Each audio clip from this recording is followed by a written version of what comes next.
প্রিয় দর্শক, আসসালামু আলাইকুম রহমতুল্লাহ। আজকে আবার আরেকটি ভিডিও নিয়ে আপনাদের মাঝে উপস্থিত হয়েছি। আমি দেখতে পাচ্ছেন ইতিমধ্যে আমার হাঁসের বাচ্চাগুলো খুব তৃপ্তি সহকারে এই মুড়ি ভিজাগুলো খাচ্ছে। আজকে মতো আমার হাঁসের বাচ্চার বয়স হচ্ছে 20 দিন। 20 দিনের মধ্যে 1 থেকে 20 দিনের মধ্যে হাঁসের বাচ্চাকে কী ওষুধ খাওয়াবেন এবং কী খাবার দেবেন সেই বিষয় নিয়ে আজকে আমি আপনাদের মাঝে ভিডিও তৈরি করেছি। তো আপনারা শেষ পর্যন্ত ধৈর্য সহকারে আমার ভিডিওটি দেখুন এবং উপভোগ করুন। তাহলে আমরা মূল পর্বে চলে যাই। দেখতে পাচ্ছেন সেই হাঁসের বাচ্চাগুলোকে আমি পানির মধ্যে অনেক মুড়ি ভিজিয়ে দিয়েছিলাম। ভিজানোর পর যখন মুড়িগুলো একটু নরম হয়ে গেছে তখন আমি এগুলো হাঁসের বাচ্চাগুলোকে কেটে দিচ্ছি। এবং আমার হাঁসের বাচ্চার বয়স আজকে হচ্ছে 20 দিন। খুব তৃপ্তি সহকারে এই হাঁসের বাচ্চাগুলো এই মুড়িগুলো খাচ্ছে, দেখতে পাচ্ছেন আপনারা। এরপর আমি কি ওষুধ খাওয়াবেন হাঁসের বাচ্চাগুলো খুব সচ্ছল থাকার জন্য এবং স্ট্রং থাকার জন্য, বিভিন্ন রোগ থেকে মুক্তি পাওয়ার জন্য, সেগুলো আমি আপনাদেরকে দেখাবো।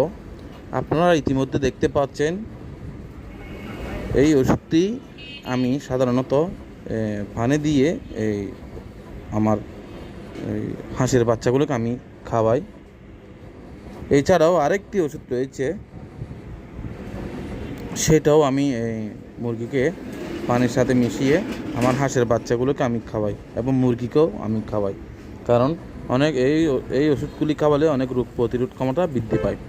লাইসোবিট অথচ একটা অত্যন্ত কার্যকারী একটা ওষুধ।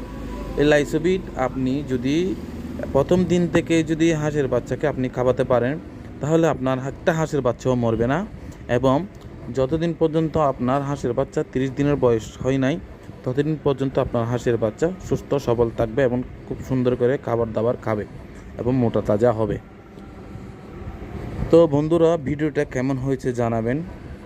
এবং দেখতে পাচ্ছেন আমার হাঁসের বাচ্চাগুলো ইনশাআল্লাহ অনেক সুন্দর এবং সবল আছে। খুব সুন্দর তৃপ্তি সহকারে আমি এদেরকে খাবার দিয়েছি। এবং আমি প্রতিদিন সন্ধ্যাবেলায় তাদেরকে ভিজা মুড়ি দিই এবং সকালবেলা জিরো ফিড দিই। কারণ আমার বাচ্চা যখন এখনও 30 দিন বয়স হয় না, আমি এখনও জিরো সাইজের ফিড দিই। তো আপনারাও সেভাবে আপনারা চাইলে লালন পালন করতে পারেন। ভিডিওটা কেমন হয়েছে জানাবেন। যদি ভালো লাগে একটা লাইক করবেন, কমেন্ট করবেন, আমার চ্যানেলটি সাবস্ক্রাইব করে দিবেন। বন্ধুরা,